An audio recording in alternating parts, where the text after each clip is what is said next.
How's it going, everybody? My name's Dave Whipple and you're watching Bushradical.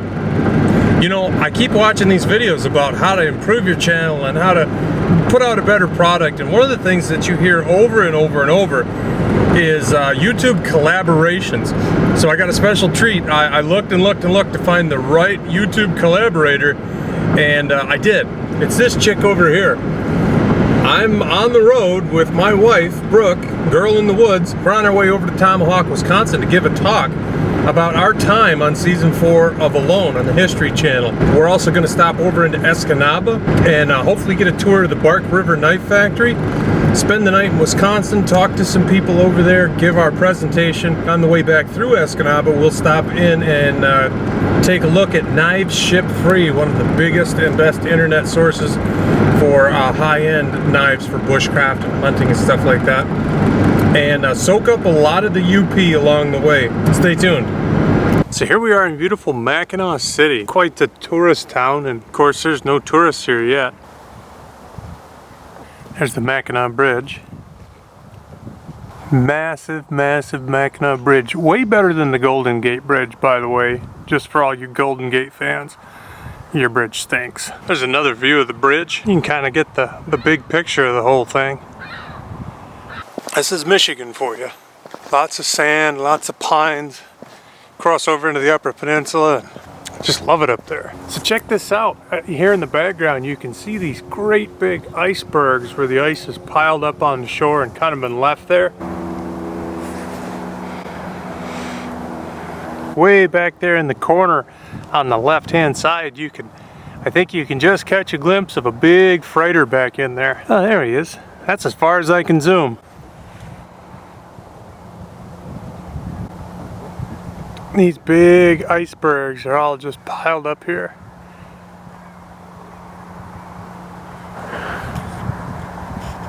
Who's that chick?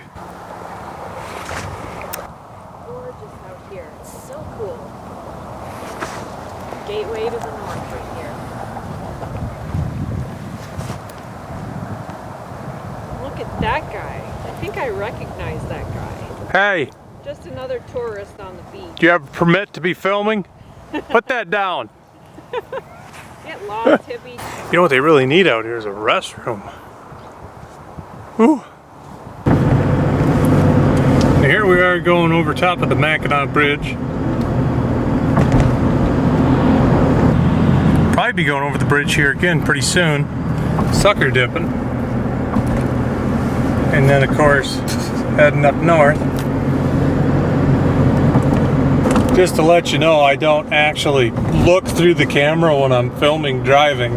I just point it. Over there is Lake Huron.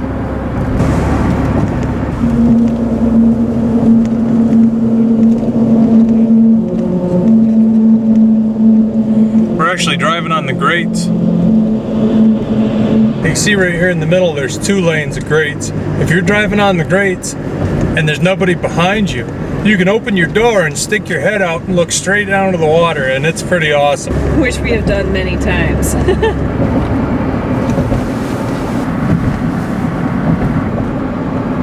There are people out there who are under the impression that the Golden Gate Bridge is bigger than the Mackinac Bridge, but that's actually not true. The Mackinac Bridge is 30 miles long and it's 1,000 feet off the water, or something like that. Howdy. Hi. You want a receipt? No, thank you, ma'am. Have a wonderful day. Thank you. Driving across the Mackinac Bridge while eating a Whopper is the most American thing in the world. America. No wonder they put one of these, put a quarter in and look through the telescope things right here.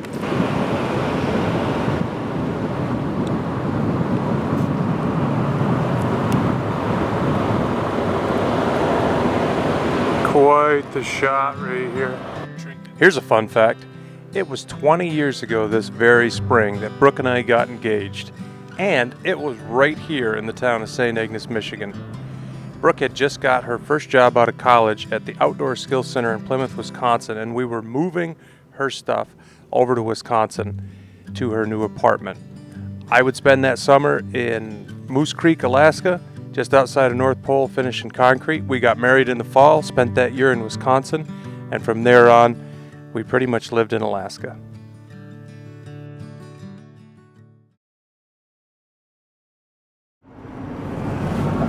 In the summertime, this is all beach here. Beachgoers hanging out. Right now, it's just waiting for the ice to melt so smelt dippers can come up here and not catch any fish. Because that's what smelt dipping's all about, not catching fish. And he talks a lot, doesn't he? Love these white pines up along here. Just sand dunes, white pines. It's nice up here. It's usually quiet too. But today, there's a bunch of racket in the background. You are a problem. Hey, can you shut up while I film? You're totally wrecking my mojo here. This is what you got when you got two YouTubers in the car trying to film and jab around at the same time. Yeah, one of them has to drive too. One of them talks way too much. Man, this country's nice. If it wasn't for all the bothersome nuisances. Hey, you just messed up my white balance. Knock it off. I'll mess up some more than that. This is the little Brevoort Campground. This campground is actually open all winter long. Not for camping, but for the fact that there's an artesian well here. And a lot of the locals get their water from this well. I don't even remember the first time I came to this campground. My family all used to come up here and pretty much have half of the campsites occupied. We go smelt dipping every spring. Aunts and uncles and grandpa and grandma and great grandpa and grandma Woodard, and this campground and me go way back. I brought Brooke here once. It was a big mistake. Now she knows how to get here. There's beautiful little Brevoort Lake, or a hayfield. Kind of hard to tell right now. It's one of the two. Nice being back here in the woods. Oh, someone is getting water. Well, I suppose. What? Howdy. Well, that stinks. Never, ever, ever, ever stayed on this side of the campground. Even though it's 100 yards away, this is not my cup of tea over here. You can never trust these people on this side of the campground. Here, woman, hold my coffee. Hold my beer. You know you're old and you're like, hold my coffee.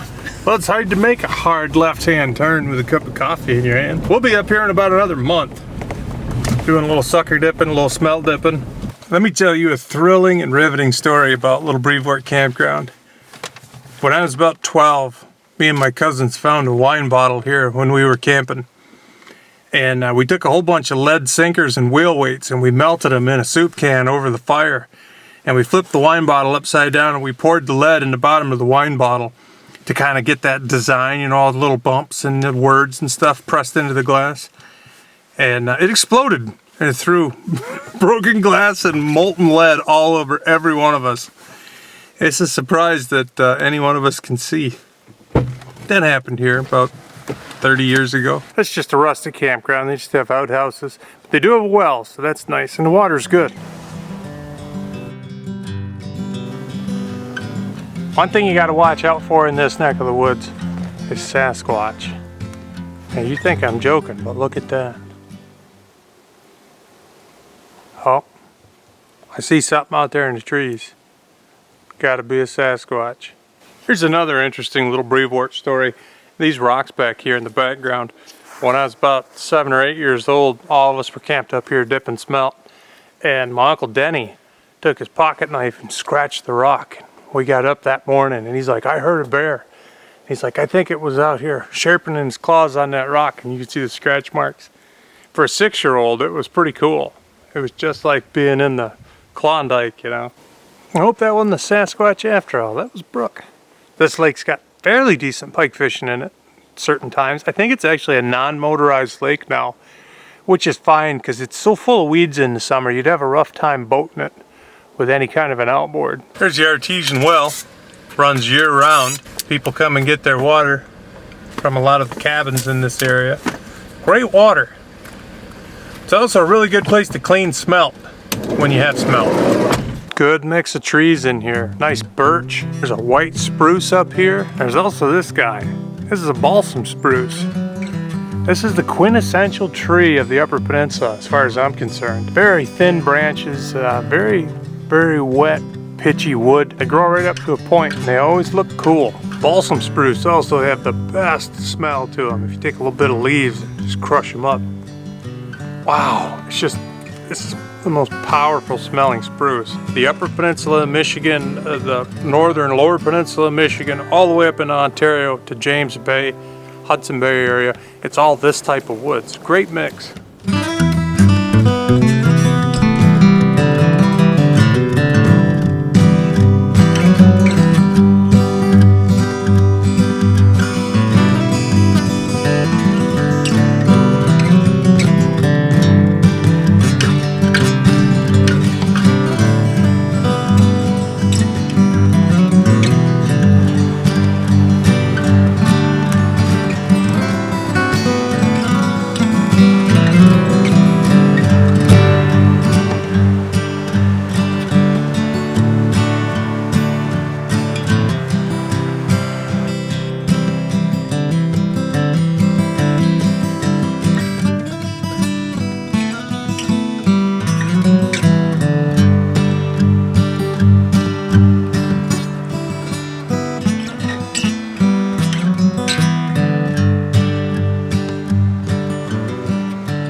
Now, the Upper Peninsula of Michigan up here it's kind of a one-off place.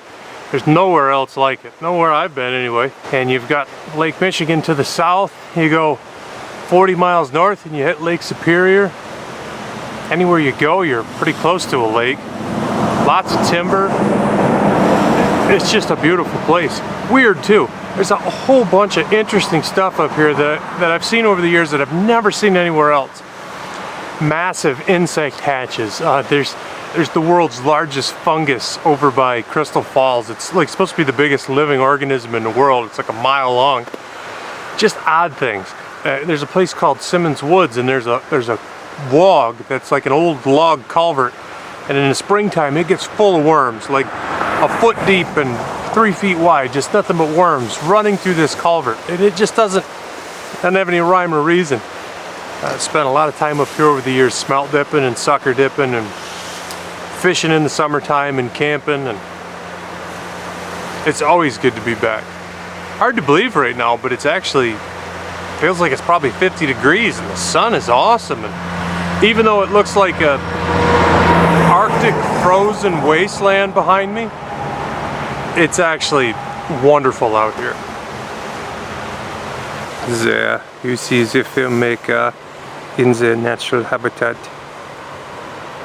making the films. The filmmaker uses the camera to make the films. That's the look of the Upper Peninsula in a nutshell. Big white pine trees, sand, some jack pines, lots of whites.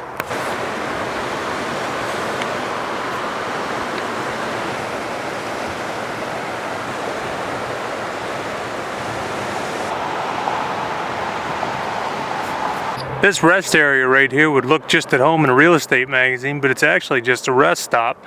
All that's in there is bathrooms and a map. But if you saw that picture and it said 4 acres of Lake Michigan frontage and a cabin, you'd think it was a pretty nice little place. This particular rest stop belongs to this fella, and he doesn't like the rest of us being here.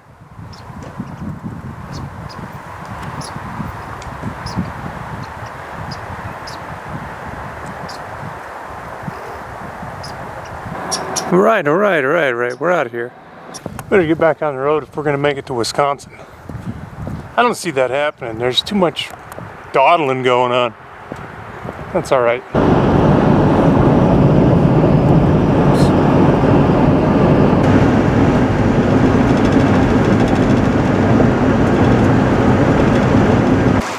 And this also happens on road trips. About every other road trip we go on, we get a flat tire.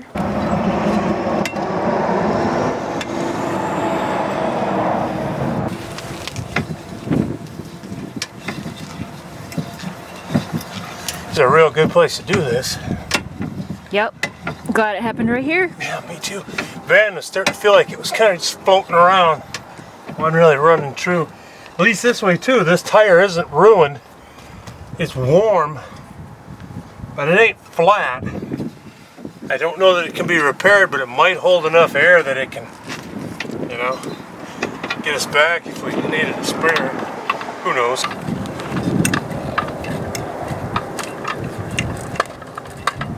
We might not be experts at anything, but we're pretty darn close when it comes to flat tires. Not that being an expert in flat tires is anything to be proud of. We have our fair share.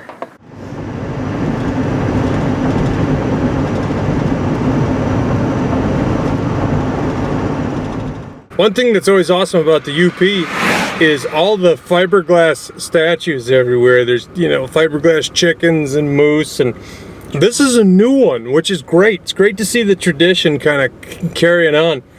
This bear over here, this is a new fiberglass statue, and it's a welcome addition because it's a good one. Now that's a fiberglass statue. Look at that guy.